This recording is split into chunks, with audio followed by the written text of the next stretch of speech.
Hi everyone, this is Synthopotamus. Today I will provide a brief overview of my current project, the Pascal Indexer prototype. During this presentation, we will explore the high-level software architecture, user interface, bill of materials, and basic integration of the prototype within a typical studio environment. Let's get started. The Pascal Indexer prototype, referred to as PIP for the remainder of this presentation, was conceived by Synthopotamus to help wrangle the numerous MIDI challenges and problems present in synthesizer-focused home studios. PIP is a standalone hardware MIDI sequencer that is remotely controlled from any modern PC that can run a simple SSH session. Windows, Mac, Linux all have terminal capabilities available in modern and even much older legacy systems. Examples include GNOME Terminal, Console, Xterm, PuTTY, and Windows Terminal. In a nutshell, PIP is a 16-track step sequencer with a maximum of 32 steps per bar and a total of 127 bars per composition. At this stage of development, PIP uses a fixed velocity approach and does not support recording of live MIDI performances. Note entry is performed in step mode only. This diagram provides a simplified view of the software architecture that is the foundation of PIP. MIDI data transmit and receive is accomplished via the ALSA API. Standard in and standard out are used for generating the user interface and to accept input. And PyGPIO allows for the future development of a custom physical interface.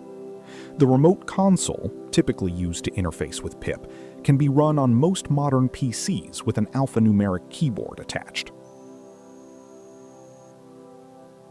The PIP interface is not glamorous. It is functional.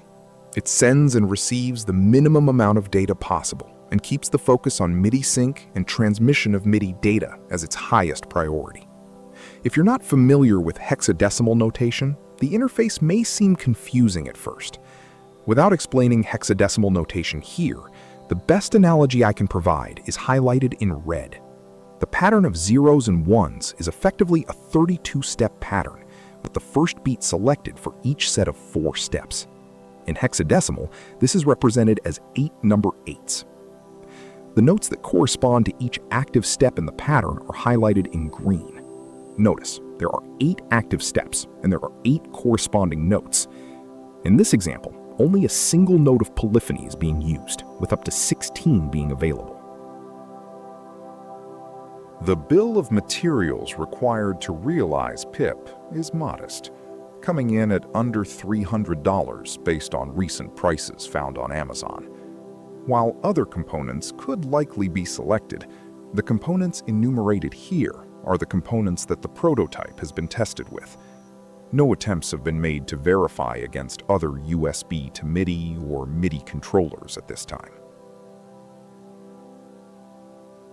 Integration of PIP into a home studio involves plugging 2 USB connectors into the Raspberry Pi, loading the PIP binary onto the Raspberry Pi, and connecting the MIDI DIN output of the Mio to the input of your existing MIDI chain. Currently, PIP is designed to be the MIDI master, and chaos will ensue if multiple MIDI masters are present in your MIDI chain. PIP is designed to be used remotely via SSH. However, if desired, PIP can be used directly on the Raspberry Pi by plugging a monitor and keyboard/mouse into the Raspberry Pi itself. In cases where no secondary computer is available, this can be very helpful. I hope you enjoyed learning about my project, and I would love to hear from you about any questions, suggestions, and ideas you may have regarding PIP. Synthesizers are a wonderful tool for exploring sound. They allow for modes of expression far beyond spoken word. One day, I hope that PIP can add something new and valuable to our synth community. Thanks for your time, and have a great day.